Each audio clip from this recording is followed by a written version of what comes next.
అన్న సినిమా అయితే సూపర్ ఉందన్న. సెకండ్ హాఫ్ మిస్ అవ్వకూడదు. సెకండ్ పార్ట్ ఇంకా హైలైట్గా ఉంటుంది.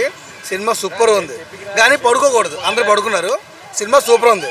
పడుకోవడం వల్ల సినిమా బ్యాడ్ టాక్ వచ్చిందని పడుకోవద్దు అని అందరూ పడుకున్నారు. పడుకోకూడదు. మార్నింగ్ సినిమా చూడాలి, పడుకోకూడదు. మాకు ఆ దరిద్రం వద్దు. నేను చూడలేకపోయాను. మాకు దరిద్రం మాకు వద్దు. సూపర్ అన్న, సినిమా సూపర్ అన్న. పడుకున్నా నైట్ తప్పుకున్నాను. తప్పదు నాటి పడుకున్నారు. సినిమా చూస్తే పడుకోకపోతే పడుకున్న సినిమా చూస్తా. సినిమా సూపర్ అన్న, సినిమా సూపర్. చాలా బాగుంది, చూడొచ్చు. ఇంకా పార్ట్ 2 వస్తే ఇంకా హై రేంజ్లో ఉండొచ్చు అని అనుకుంటున్నాను. మరి సినిమా బుర్రపాడు. మూవీ బాగుంది, చాలా బాగుంది. NTR fans full happy. Second half చాలా బాగుంది. ట్విస్ట్లు అవి కూడా చాలా బాగున్నాయి. సీజే కూడా బాగుంది. ఎవడో సొల్లుగడ చెప్పాడు కానీ చాలా బాగుంది. మనస్ఫూర్తిగా సినిమా చూడమన్నా. ఒకటే ఎవరు చూసి ఎవరు చెప్తే సూపర్ సినిమా అయితే చాలా బాగుంది. ఆచార్య 2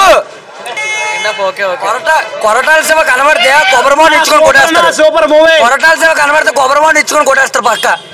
అలాగే అంటే సూపర్ అన్న మూవీ సూపర్. సెకండ్ హాఫ్ బొక్కన్న. పార్ట్ ఎందుకోసం పెట్టాడు కూడా అడిగి తెలియదు. ఇంటి పేరు బేవరా, వచ్చింది మనకి దేవరా. బాగుంది. మొత్తం ఫైట్లేనన్న. నిజంగా బాగుంది. అంటుంటే క్లైమాక్స్ హైలైట్. వైడి చిన్న దేవరాకి వెళ్ళి పెద్ద దేవరా, అదే సినిమా. బాగుంది కానీ ట్విస్ట్ సింపుల్ చేసాడు. సెకండ్ హాఫ్ ఉంటుందేమో ఆశిస్తున్నాం అంతే. బియాండ్ ఎక్స్పెక్టేషన్స్ మీద వస్తే బొక్కలాగా ఉంది సినిమా. బొక్క నన్ను మరి ఓపెన్ చెప్పుతాను. ఎన్టీఆర్ ఫ్యాన్ అన్న. బియాండ్ ఎక్స్పెక్టేషన్ మీద వచ్చాను నిజంగా. కొరటాల శివ చెప్తాడులేండి రేపు. బాహుబలి కట్ట కొరటాల శివ నచ్చిన కళలు ఉంది.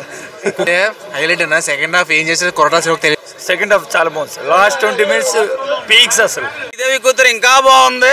ఇది కావాలరా, ఇది చాలు. ఇది దేవరా, ఇది కావాలి. శ్రీదేవి కూతురు కోసం వచ్చాము. చాలా బాగుంది. స్టోరీ చాలా బాగుంది. ఏం లేదన్న, ఏం లేదు. చాలా బాగుంది. మ్యూజిక్ కానీ యాక్టింగ్ కానీ చాలా బాగుంది. చాలా బాగా. ఓకే పర్లేదు. తర్వాత మాకు టైం నిద్ర లేదా.